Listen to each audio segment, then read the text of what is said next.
سامعین، welcome to my channel voice of Mona. ہماری آج کی سٹوری کا نام ہے ڈاکٹر۔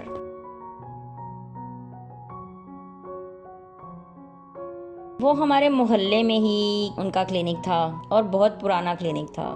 ہم دوائی لینے وہاں جاتے تھے۔ ڈاکٹر صاحب بہت اچھے اخلاق کے مالک تھے، بہت خوش رہتے اور لوگوں کو بھی ہنساتے رہتے۔ علاقے میں کافی مشہور تھے، دور دور سے لوگ ان کے پاس علاج کے لیے آتے۔ گھر بھی ان کا اپنا تھا اور کلینک بھی۔ ان سے سارا علاقہ مانوس تھا اور آرام بھی آ جاتا تھا لوگوں کو، اس لیے لوگ ان کے مداح بھی تھے۔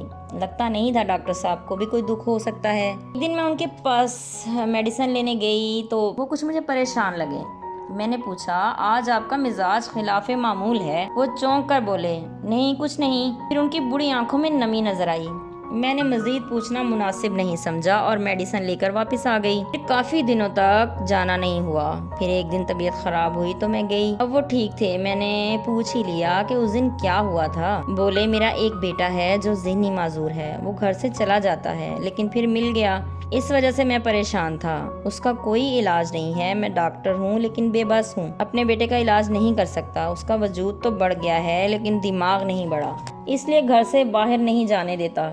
اتنے میں وہ کلینک پر آ گیا۔ میں نے آج اسے پہلی بار دیکھا تھا۔ وہ بہت خوبصورت تھا اور لگتا بھی نہیں تھا کہ وہ بیمار ہے، لیکن جب وہ بولا تو میں سمجھ گئی کہ وہ 22 سال کا نوجوان ابھی 7 سال کا بچہ ہے۔ ڈاکٹر صاحب کی آنکھوں میں آنسو آ گئے۔ میں نے کہا، اللہ کو جو منظور ہے وہی ہوتا ہے، بے بس ہیں اس کی حکمت کے آگے۔ وہ بولے، بے شک، مگر میرا یہ بہت سخت امتحان ہے، میرے بعد اس کا کیا ہوگا؟ میں نے کہا، جس مالک نے اسے پیدا کیا ہے وہ اس کا کچھ نہ کچھ حل کر ہی دے گا۔ ڈاکٹر بولے، دنیا بڑی ظالم ہے، یہ گھر سب کچھ اس سے چھین لیں گے، یہ سڑکوں پر خوار ہوگا۔ میں نے کہا، اسے کسی ادارے میں داخل کروا دیں تو زیادہ بہتر ہے، آپ جا کے مل آیا کریں۔ وہ بولے، ہاں یہ تو میں نے سوچا ہی نہیں، اب دیکھتا ہوں۔ پھر کافی عرصے میں نہیں گئی۔ پھر مجھے پتا چلا ڈاکٹر صاحب حج کرنے گئے ہیں۔ پھر میں جب وہ حج کر کے واپس آئے تو ملنے گئی۔